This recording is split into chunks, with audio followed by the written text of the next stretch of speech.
The greatest team in the world is the United States military, followed by law enforcement officers. The way society is evolving, few seem to realize that nothing can happen in our country unless we are secure from enemies, foreign and domestic.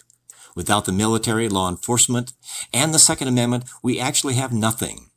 No one would be able to have a business, go to school, recreate, or even grow our own food if we are under constant threat of being attacked by those who want to take it from us. To even consider defunding our police, eliminate the Second Amendment, or not support our military is treasonous. It is no wonder our country loses over 50 police officers and military veterans every day through suicide, with this attitude by a liberal segment of the population who does not appreciate their service and dedication. Individuals who choose to serve our country in the military, realizing how dangerous, lonely, challenging, and underappreciated it is, are a special kind of hero. They accept the challenge, and it is sad that society no longer considers it a rite of passage.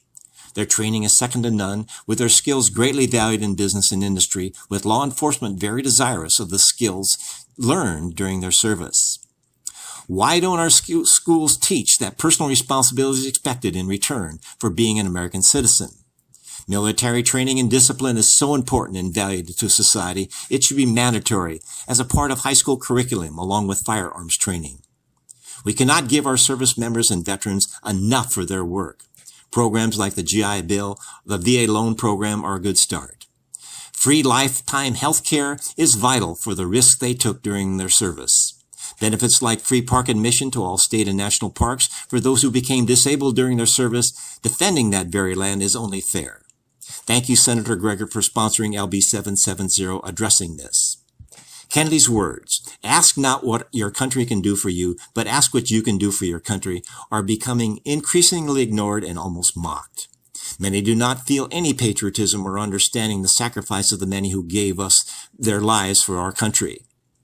No one in our country should expect free health care, free college education, or special loan programs if they have not served in some fashion, and yet they have the nerve to call it a human right. We all have a responsibility to contribute something in return for the benefits we receive. Our tax dollars must support our military in this fashion. For the deep state to demand that we give our hard-earned tax dollars for those who have not served, do not pay taxes, or refuse to stand for the national anthem are freeloaders, cowards, and traitors. This is another consequence of the political correctness movement and the participation trophy mentality that has allowed movements like Black Lives Matter to start. They have no concept of working towards a winning result. The demonstrations and displays by the protesters and rioters solve nothing. It's simply whining from the snowflake mentality society that puts our country in a very vulnerable position. The Second Amendment is vital because our military and police cannot be everywhere. It is part of being self-reliant. We are all members of Team USA, helping with our country's security. This is how our great country was built, with all of us being a part of the greatest team in the world, if we are prepared to defend it. Freedom is never free.